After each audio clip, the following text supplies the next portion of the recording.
السلام عليكم. موعد مباراة الجزائر والصومال اليوم في الجولة التاسعة من تصفيات كأس العالم للشباب أقل من 20 سنة.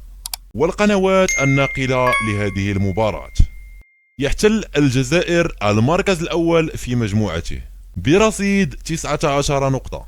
أما بالنسبة لمنتخب الصومال فهو يحتل المركز السادس في مجموعته برصيد نقطة واحدة.